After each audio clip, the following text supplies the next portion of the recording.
నా మీదకి కత్తి దూసే ఆ చెయ్యి మనవాళ్లదా లేక బయట వాళ్ళదా అని ముందు తెలుసుకోవాలి.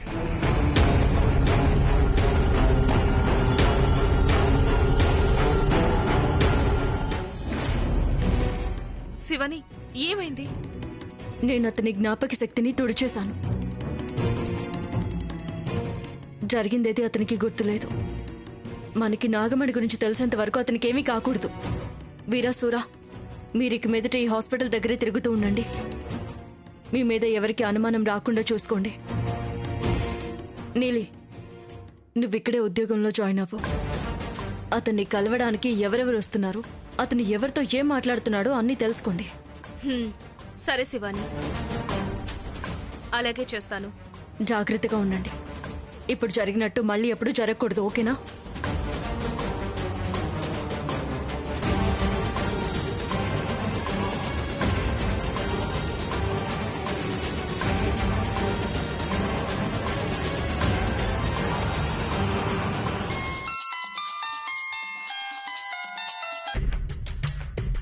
చెప్పు, ఏమైంది? చూడు, నువ్వు నాకు చెప్పినట్టుగానే నేను వాళ్ళని ఫాలో అయ్యి వెళ్ళాను. కానీ అక్కడ జరిగిందే వేరు. జరిగింది వేరంటే ఏం జరిగింది? కొంత దూరం వరకు అంతా బాగానే ఉంది. కానీ తర్వాత అడవిలో ఏదో నిప్పు లాంటిది వచ్చి బ్లాస్ట్ అయింది. నేను ప్రాణాలతో బయటపడ్డం పెద్ద విషయం. నిప్పు వల్ల మొహం అంతా కాలిపోయింది. పడడం వల్ల కొంచెం దెబ్బలు కూడా తగిలాయి. నువ్వేమీ దొరికిపోలేదు కదా? లేదు, దొరికిపోలేదు. నాకు దెబ్బ తగలడం వల్ల నేను లేచి నడవలేకపోయాను. అందుకని పక్కనే ఉన్న ఒక పొదలో దాక్కున్నా. మోస్ట్లీ అక్కడి నుంచి ముందుకు వెళ్లే అవకాశం ఉండదు. త్రయంబకం గురూజీ ఏదో దిగ్బంధనం వేశారు. ఒక్క అడుగు కూడా ముందుకు వెళ్లడం కుదరదు. అలాగైతే నాగమణి ఉన్న చోటు నీకు తెలియలేదు కదా? ఆ చోటు తెలీదు, కానీ ఇక మీదట అది ఆ చోట ఉండదు. అక్కడి నుండి దానిని వాళ్ళు షిఫ్ట్ చేశారు. అది నీకెలా తెలుసు? వాళ్ళు నాగమణిని తీసుకెళ్లేటప్పుడు నేనక్కడే పొదలో దాక్కుని చూశాను. వాళ్ళు ఏదో ఒక బాక్స్ని తీసుకెళ్లారు. మళ్ళీ దాన్ని అక్కడికి వెనక్కి తీసుకొచ్చారు. అంటే ఆ నాగమణిని ఉన్న చోటు నుంచి వేరే చోటికి వాళ్ళు షిఫ్ట్ చేసేసారన్నమాట. అవును, నాకు కూడా అదే అనిపిస్తోంది. Good work Samrat. నువ్వు నీ ఆరోగ్యాన్ని చూసుకో. చివరికి అంతా మనం అనుకున్నట్టే జరుగుతుంది. ఇప్పుడు నాగమణిని తీసుకురావడం చాలా సులభంగా ఉంటుంది. Yes, take care, bye.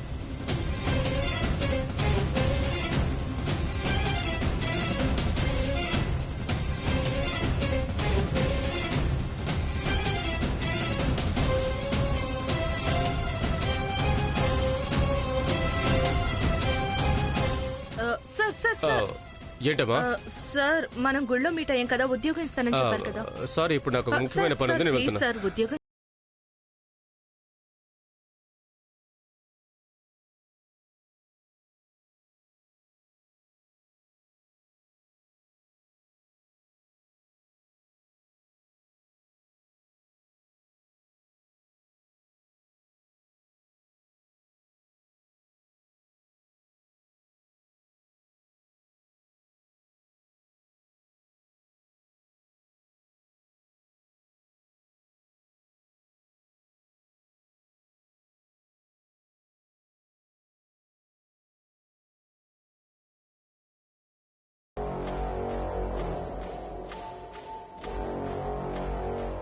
ఈ మైక్ని ఎవరు పెట్టుంటారు?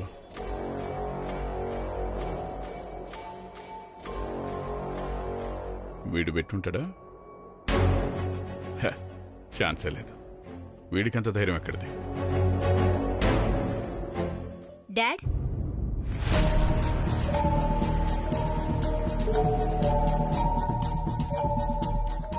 ఏంటి డాడ్ ఊరికే నిలబడి చూస్తున్నారు?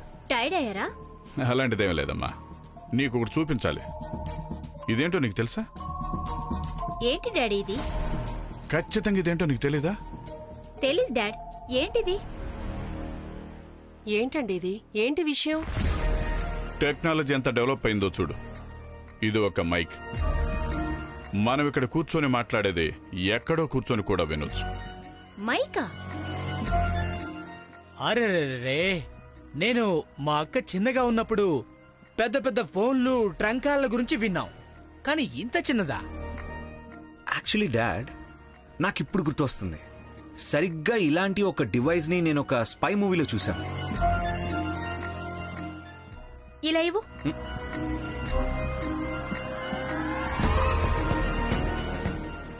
దీని గురించి వీళ్ళెవరికీ తెలియదు.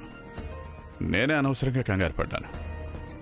మన ఇంట్లో ఉన్న వాళ్ళకి దీని గురించి ఏమీ తెలీదు. మరైతే దీన్ని పెట్టింది ఎవరు? డాడీ, దీన్ని నాకు ఇవ్వండి డాడీ, నేను దాచుకుంటాను. ఇది ఎలా పనిచేస్తుందనేది నేను నీకు తర్వాత చెప్తాను. ఇప్పుడు నువ్వు దీన్ని తీసుకో, ఓకే?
వాడు అడవిలోకి వెళ్తున్నాడు. పద, మనం కూడా వెళ్దాం. వాడెక్కడికో వెళుతున్నాడు కదా, మన చేతికి చిక్కుతాడా? వాడు ఎక్కువ దూరం వెళ్ళుండడు. వెతికితే దొరుకుతాడు. పద వెళ్దాం.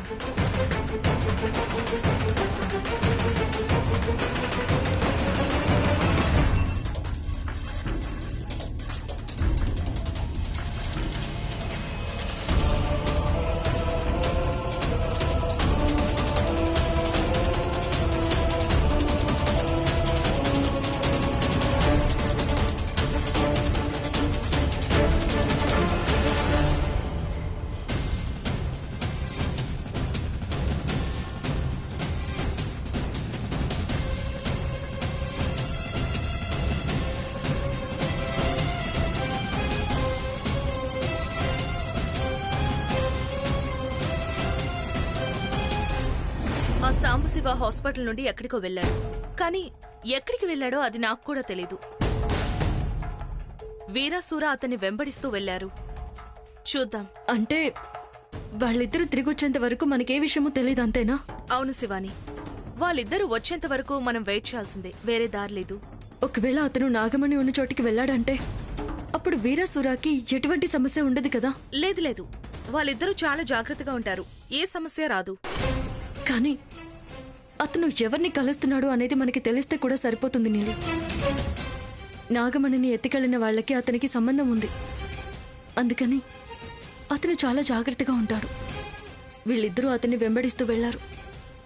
ఏదైనా సమస్య వచ్చిందంటే కష్టం నీలి. అలా ఏమీ జరగదు, కంగారు పడుకో. వాళ్ళిద్దరు వచ్చేంత వరకు మనం ఎదురు చూద్దాం. నాకెందుకో చాలా టెన్షన్గా ఉంది నీలి. వాళ్ళిద్దరూ ఇరుక్కుపోయారంటే మన గురించి కూడా తెలిసిపోతుంది కదా.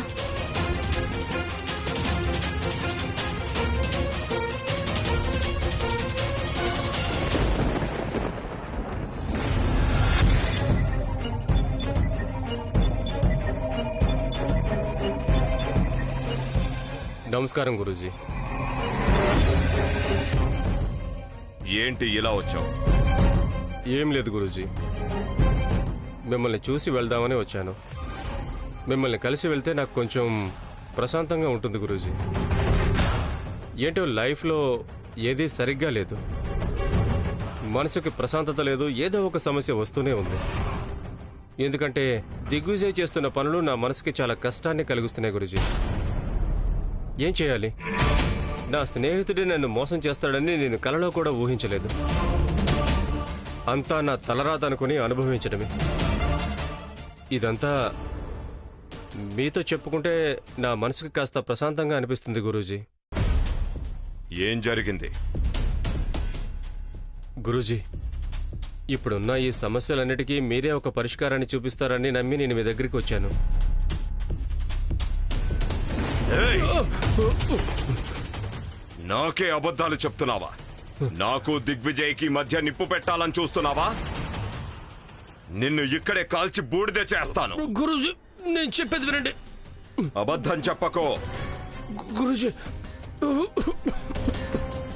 మీ మహాశక్తి ముందు నేను గడ్డి పోచను. నేనెందుకు అబద్ధం చెప్తాను గురూజీ? కావాలంటే నా మీద నమ్మకం లేకపోతే మీరు మీ దివ్య దృష్టితో నాగమణి ఎక్కడుందో మీరు చూడండి. వాళ్ళు నాగమణి ఉన్న చోటుని మార్చేశారు. నోటికొచ్చినట్టు మాట్లాడకో. దిగ్విజయ నన్ను మోసం చేసే అవకాశం ఏమాత్రం లేదు. లేదు గురూజీ, నేను అబద్ధం చెప్తే నన్ను మీరు ఇక్కడే అంతం చేసేయండి.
ఇంతసేపు అయినా ఇంకా ఎందుకు రాలేదు? వాళ్ళకేదైనా సమస్య వచ్చుంటుందా నీలి? నాకు కూడా అలాగే అనిపిస్తుంది శివాని. దేవుడి దయ వల్ల వాళ్ళకేమీ కాకుండా ఉంటే చాలు. వాళ్ళకి కాల్ చేసి చూడు.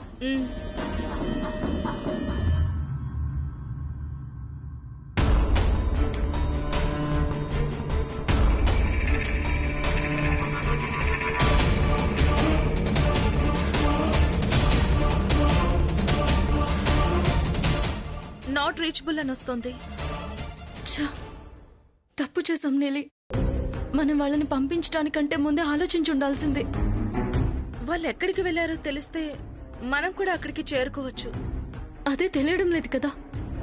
ఫోన్ నాట్ రీచబుల్ అని వస్తుందంటే చాలా దూరం వెళ్ళిపోయి ఉంటారు.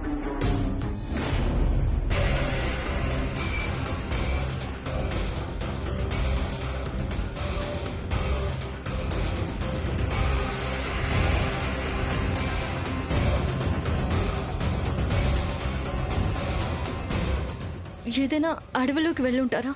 ఏదైనా సమస్య వచ్చుంటే తర్వాత నాగమణి దొరకడం చాలా కష్టమైపోతుంది నిలి. ఆ సాంబశివ అప్రమత్తమవుతాడు. వాడు ఏమైనా చేయగలడు నీలి.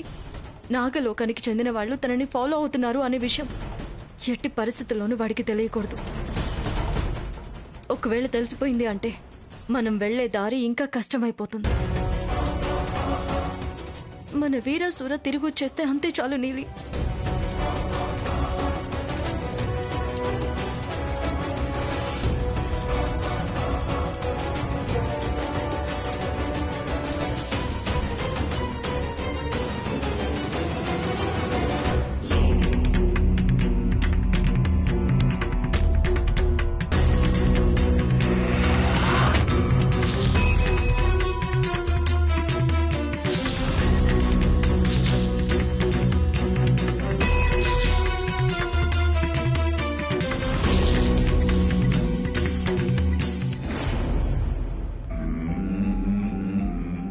కన్ఫ్యూజన్. నా మనసులో కన్ఫ్యూజన్. ఒకే ఒక క్షణం నా కుటుంబ సభ్యులను అనుమానించేలా చేసింది. ఛా! ఇంతకాలం అంతా నేను అనుకున్నట్టుగానే జరుగుతూ వచ్చింది. నేను చిన్న సైగ చేస్తే చాలు అనుకునేవాళ్ళంతా ఇప్పుడు నన్నే ప్రశ్నలు అడగడం మొదలుపెట్టారు. ఈ సృష్టి ఆ పరమేశ్వరుడు ఆడించినట్టు ఆడుతుంది. కానీ ఈ ప్రపంచంలో నిర్ణయం తీసుకునేది నేనే, ఏం చెయ్యాలన్నా నేనే. నా మాట వినడం కోసం నా అనుమతి తీసుకునే వాళ్ళందరూ ఇప్పుడు దొంగతనంగా వినడం మొదలుపెట్టారు. ఇది మంచి సూచన కాదు. నా కోటలో కన్ను పెట్టిన వాళ్ళకి పరిణామం ఎలా ఉంటుందనేది చూపించి తీరాల్సిందే.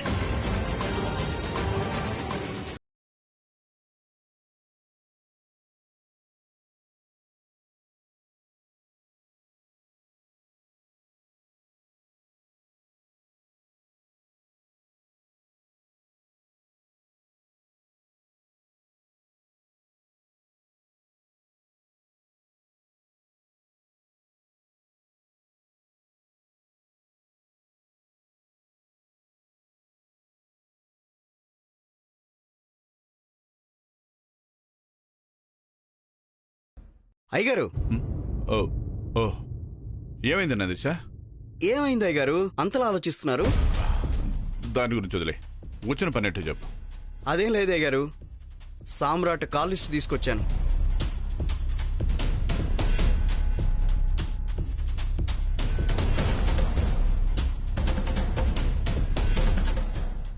ఆ మైక్ గురించి ఏమైంది అయ్యగారు? పాపం ఇంట్లో వాళ్ళందరిని అడిగాను, వాళ్ళెవరికీ ఏం తెలియదంట. అనవసరంగా వాళ్ళని అనుమానించాను. వాళ్ళ మొహం చూస్తేనే అర్థమైపోతుంది వాళ్ళకి అసలు ఏమీ తెలియదని. చచ్చా, ఇంట్లో వాళ్ళు ఎందుకు అలా చేస్తారు? ఇంకెవరో చేస్తుంటారా అయ్యగారు? అవును, అది ఎవరో తెలుసుకోవడమే మనకున్న మొదటి పని.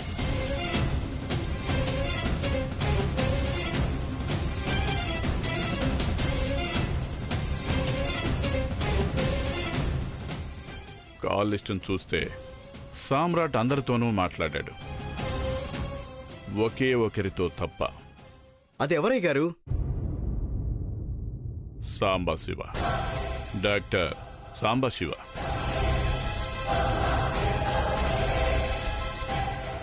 ఇప్పుడే నిజమేంటో అర్థమైంది. అంటే 5గురిలో ఎవరో ఒకరా?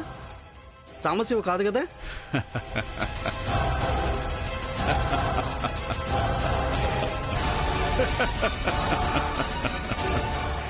నందిష, ఈ సాంబశివ తనకంటే తెలివైన వాళ్ళు ఇంకెవరూ లేరు అనుకుంటాడు. నేను చెప్పాను కదా, చదరంగం ఆటలో సైనికుడెవరో తెలుసా? అతను సామ్రాట్. వెనక నిలబడి ఆడిస్తున్నది ఇంకెవరో కాదు, సాంబశివ. అదేంటయ్య గారు, అతను మాట్లాడనే లేదు కదా? ఎందుకు మాట్లాడలేదు నందిష? ఫోన్లో అయితే మాట్లాడలేదు. వాళ్ళిద్దరూ స్వయంగా కలిసి మాట్లాడుకున్నారు. ఫోన్లో మాట్లాడితే దొరికిపోతారనే భయమో లేక అవసరం రాలేదేమో. I'm sure Sambasiva is the master mind. అలాగా? అవును నందిష, వాడు ఎదురుగా ఉన్నప్పుడు ఏమీ తెలియనట్టుంటాడు, కానీ వెనక నుండి వాడు అన్ని ఆటలు ఆడుతున్నాడు. ఎంత త్వరగా వీలైతే అంత త్వరగా దీనికి పరిష్కారం వెతకాలి. ఎందుకంటే ఈ సాంబశివ ఏం చేసినా సమస్య పెద్దదే అవుతుంది. వాడి మీద ఒక కన్నేసి ఉంచాలి. అతన్ని కలిసి మాట్లాడి చూద్దాం అయ్యగారు. ముళ్ళుని ముళ్ళుతోనే తీయాలి నందిశా. వాడి దారిలోనే వెళ్ళి వాడికి షాక్ ఇవ్వాలి. ఈ దిగ్విజయ్ చుట్టూ గొయ్యి తవ్వాలని చూస్తే దానికి బలైపోయేది వాడే.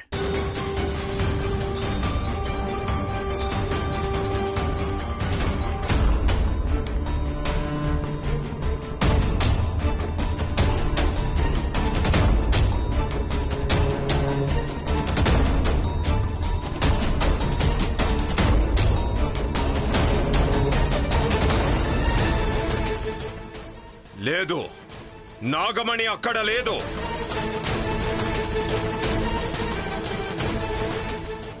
చూస్తారా గురూజీ, నేను చెప్పింది నిజమని మీకు తెలిసింది కదా ఇప్పుడు. మోసం, నన్నే మోసం చేశాడు. ఇది సాధ్యం కాదు.